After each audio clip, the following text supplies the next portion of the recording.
Assalamualaikum warahmatullahi wabarakatuh. Bismillahirrahmanirrahim. Alhamdulillahi khaliqil arda was samawat wa baril bariyat. Wassalatu wassalamu ala sayyidina Muhammadin. Salatan tu'simuna biha minal afat wal ahad wal baliyat. Kepada semuanya makhluk di jagat alam raya, semoga dirahmati Allah Subhanahu wa Ta'ala. Kali ini saya akan membacakan kata mutiara kitab hikam yang ke-53. La tashab man la yunhiduka haluhu wa la yadulluka alallahi maqaluhu. Janganlah ditemani, janganlah berteman kepada seseorang yang tingkah lakunya tidak memberikan kamu semangat bergairah dan ucapannya tidak menunjukkan kamu kepada jalan Allah. Gimana maksudnya? Perkataannya bisa menunjukkan jalan Allah dan perbuatannya bisa memberikan kita semangat untuk menempuh jalan menuju Allah. Alladzi yunhiduka haluhu wa alladzi idza ra'aitahu dzakartallaha. Yaitu jika engkau melihat seseorang itu, engkau akan ingat kepada Allah, akan zikir kepada Allah. Tatkala engkau faqad kunta fi halatin ghaflah falamma ra'aitahu nahadha haluka ilal yaqadha. Tatkala engkau dalam keadaan lupa kepada Allah, maka ketika melihat dia, maka akan terbersit dalam hatimu untuk ingat kepada Allah. Atau kunta fi halatin raghbah falamma ra'aitu nahadha haluka ila zuhdi kunta fi halatil istighathil maksiyah falamma ra'aitu nahadha haluka ila taubah. Atau tatkala kita lagi tidak suka kepada Allah, kita kena ujian, kemudian seakan kita itu berprasangka kepada Allah, tidak ada rasa cinta kepada Allah. Tatkala melihat dia, maka hati kita akan cinta untuk menjadi zuhud, meninggalkan dunia. Tatkala kita dalam keadaan maksiat, tatkala melihat dia, maka kita pingin untuk segera taubat. Aku tafi halatil jahli bi maulaka fana hatta ila ma'rifati man tawallaka wa hakada. Dan tatkala kita dalam keadaan bodoh, tidak ngerti siapa sih yang harus kita pertuhankan, yang menjadi tujuan kita, harapan kita, tujuan cita-cita kita, dan yang harus kita ikuti. Enggak ada tujuan hidup ini. Kemudian ketika melihat seseorang itu, kita semangat untuk makrifat kepada Allah, mengenal siapa sih yang harus kita pertuhankan itu dan bagaimana caranya. Walladzi yadulluka 'alallahi maqaluhu walladzi yatakallamu billahi. Orang yang menunjukkan kita jalan menuju Allah itu orang yang ucapannya selalu berkata-kata arahnya menuju Allah. Dia tidak berkata-kata kecuali Allah lah yang berkata-kata, sebagaimana dalam hadis qudsi itu. Ketika seseorang ma yataqarraba ilayya abdi, tidak mendekat kepadaku terus menerus sampai pendengarannya mendati pendengaran Allah.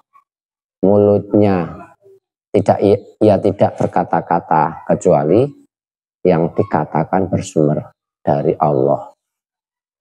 Dan seterusnya apa yang ia upayakan itu bersumber dari Allah.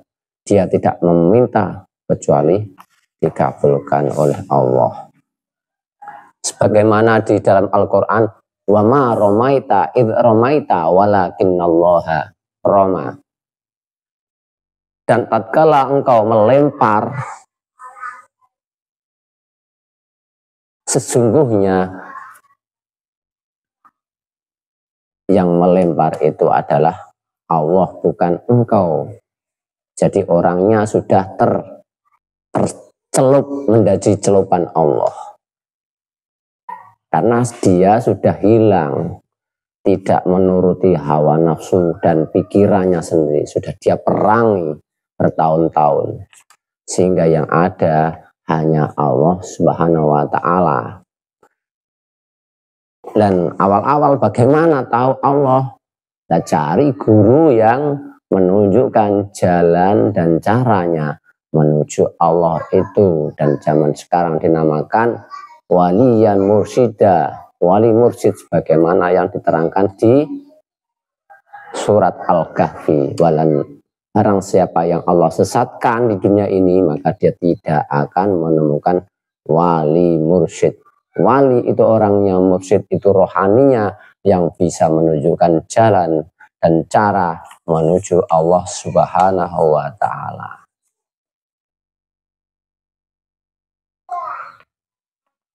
Wa yadullu 'ala Allah wa yughibu amma siwahu. Dia menunjukkan jalan menuju Allah dan selain Allah hilang dalam dirinya, dalam hatinya tidak terbersit kecuali hanya Allah, dan ia lakukan hanya bersumber dari Allah. Nafsunya, keinginannya, cita-citanya, tujuannya, seluruh upayanya hanya ia tujukan kepada Allah.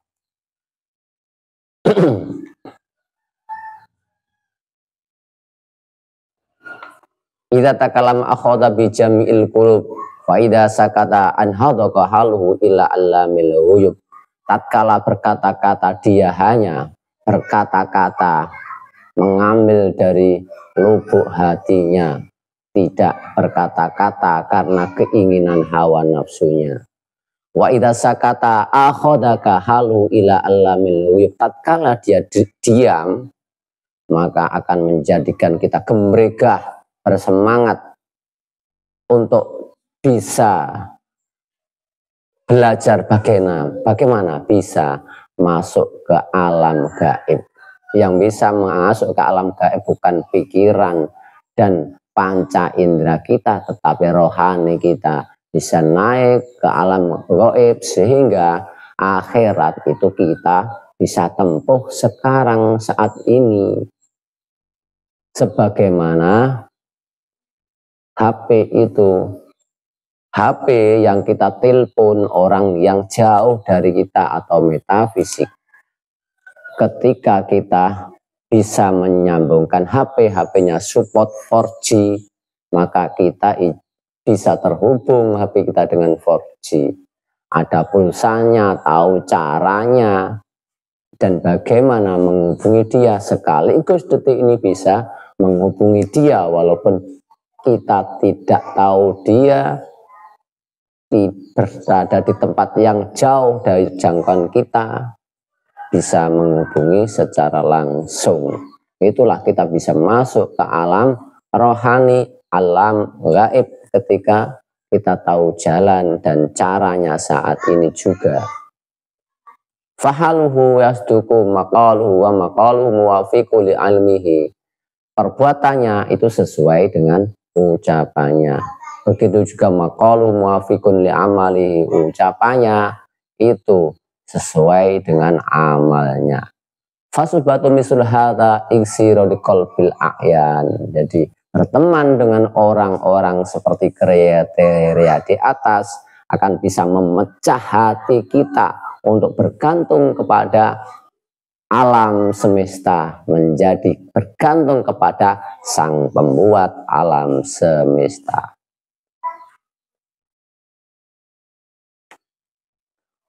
Wa huwa mafhumun min qouli la tashab man yunhiduka haluhu ila khair aibal ishab man yunhiduka haluhu wa yadluka ala Allah maqalu. Itu semuanya diambil dari pengertian kata syekh la tashab man yunhiduka haluhu, jangan berteman kepada orang yang halnya perbuatannya tidak memberikan kita semangat kepada Allah, tapi bertemanlah kita kepada orang yang perbuatannya menyemangati kita kepada jalan menuju Allah dan menunjukkan kepada Allah dari ucapan-ucapannya. Jadi berteman kepada orang seperti ini di dalam thariqah tasawuf merupakan itu perkara besar dalam perjalanannya menuju Allah. Kita ke Jakarta, kalau sebelumnya tidak pernah sama sekali, ya kalau pergi ke sana akan kesasar-kesasar kalau berjalan, gak ada guide-nya. Kita membutuhkan sopir yang tahu jalan dan pengalaman ke arah sana. Kalau kita tahu sopirnya sudah pengalaman ke arah sana, tinggal ngikut saja ke gerbongnya, sudah nanti nyampe sana. Begitu juga kita menuju jalan Allah yang banyak lika-likunya.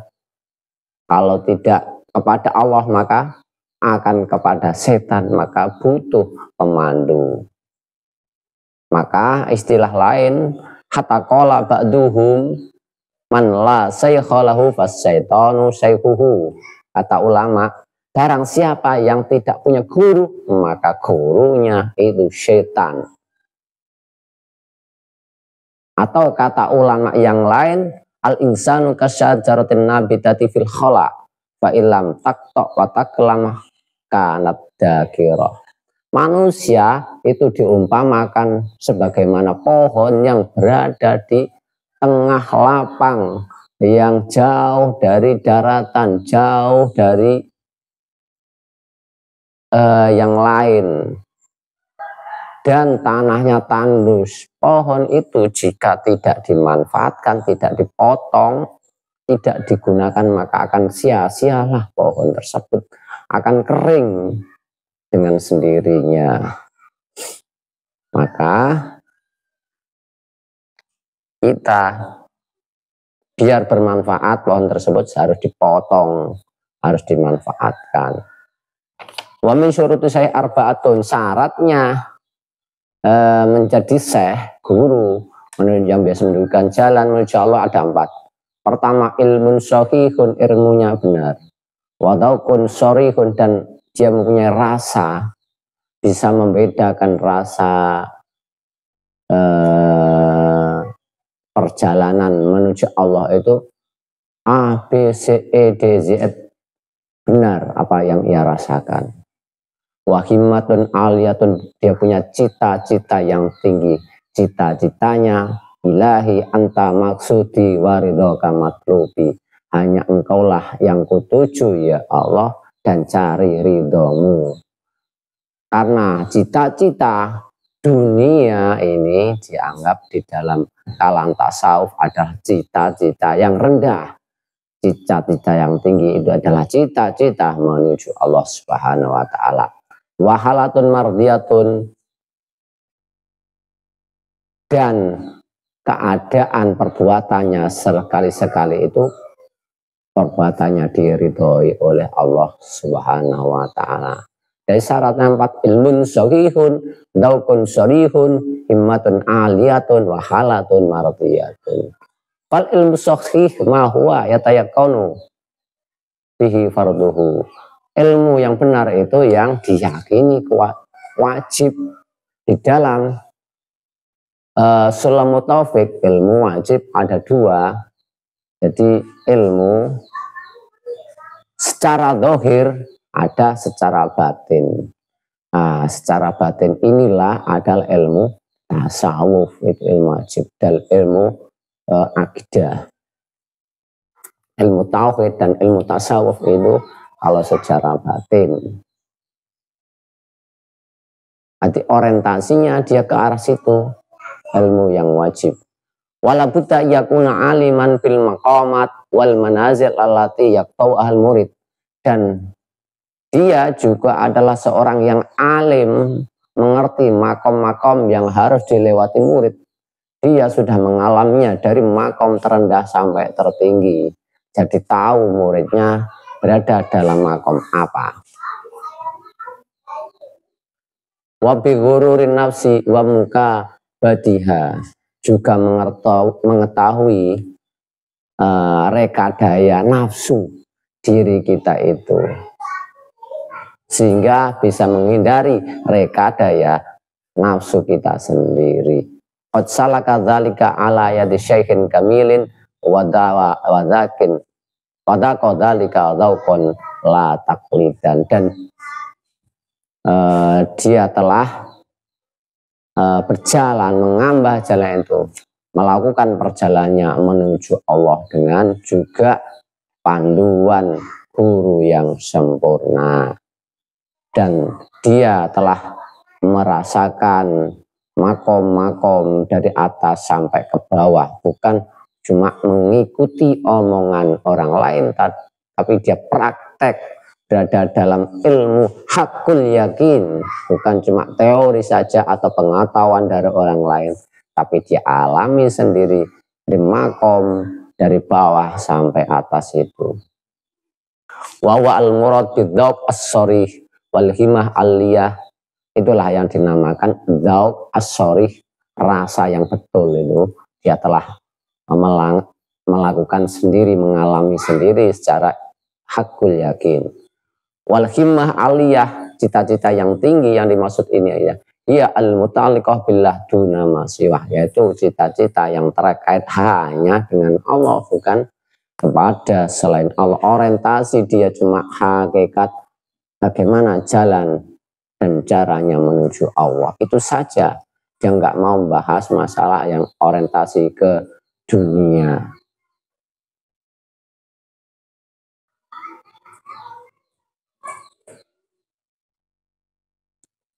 Wal halatul mardiyah ya istiqomah bi qadril istita'ah. Yang dimaksud halah mardiyah, perbuatan yang dirodoni ini adalah istiqomah. Dia bisa istiqomah di jalan itu bi qadril istita'ah, dengan semaksimal kemampuannya. Wala buta yakuna jami'an bainal haqiqah wa syariah, dan dia akan melakukan antara hakikat dan syariat. Hakikat dilaksanakan syariat dilaksanakan semaksimal mungkin. Syariat itu upaya yang di luar, yang bisa diakal dan panca indera. Sedangkan hakikat itu upaya rohani menuju Allah Subhanahu wa Ta'ala.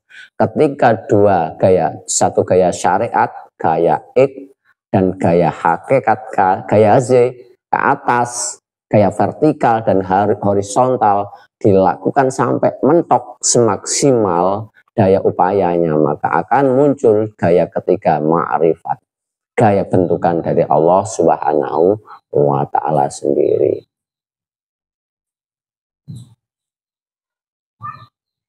Wa baina jadzbin wasulukin, dan dia melakukan antara jadzab dan suluk.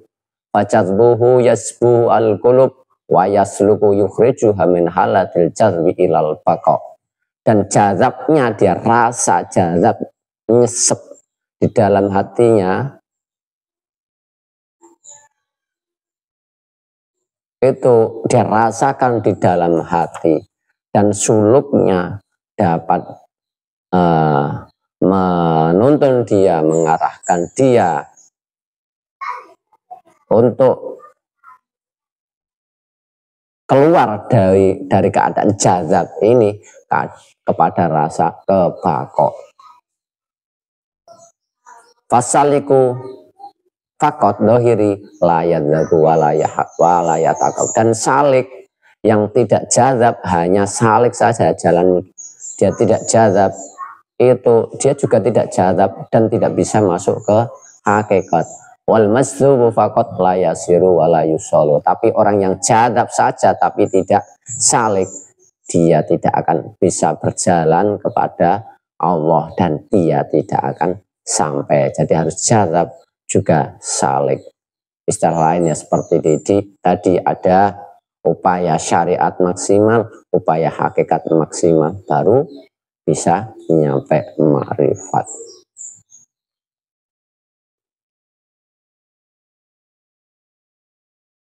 Wa fasadu subhati aksaru min naf'iha. Dan kerusakan berteman dengan orang yang cuma jadab saja tapi tidak salik itu lebih besar daripada manfaatnya. Maka ulama mengatakan di dasar-dasar ilmu thariqah, wa man fihi khamsun la tasihu masihatuhu al-jahlu biddin wa isqatu hurmatil muslimin wa dukhuli mala ya'na wa idba'ul hawa fi kulli syai'in wa sawa'ul khuluq min ghairi wasu'il khuluqi min ghairi mubalatin. Jadi ada 5 hal juga yang seseorang tidak sah untuk dijadikan guru. Pertama, al-jahlu biddin, bodoh terhadap agama. Istilah dalam thariqah, awaluddin ma'rifat wa akhiruddin ma'rifat. Awal dari agama sesungguhnya itu adalah pengenalan diri kepada Allah. Wa akhiruddin, dan akhir daripada agama itu sendiri juga ma'rifat. Ketika rohanya sudah berkekalan kepada Allah. Jadi orang yang tidak tahu sejatinya agama itu, ya tidak sah untuk dijadikan guru untuk menunjukkan jalan menuju Allah. Yang kedua, wa isqatu hurmatil muslimin, dia menggugurkan kehormatan orang muslim. Yang ketiga, wa dukhulu malaknya, melakukan sesuatu yang tiada faedah. Dan yang keempat, wa idba'ul hawa fi kulli syai'in, mengikuti hawa nafsu dalam segala sesuatu yang ia upayakan. Dan yang terakhir, wa su'ul khalqi min ghairi mubalatin, budi pekertinya tidak baik, dia tidak peduli kepada orang lain. Itu adalah ciri-ciri seseorang yang tidak patut untuk dijadikan guru panutan menuju Allah Subhanahu wa ta'ala. Fasubatu mislul hadza dhararun mahdin, dan pertemanan dengan orang ini adalah bahaya, sebagaimana nanti akan dijelaskan di bagian kata mutiara hikam yang ke-54. Mari kita ikuti di kemudian hari. Semoga bermanfaat. Wallahul hadi la sabila rasyad. Assalamualaikum warahmatullahi wabarakatuh.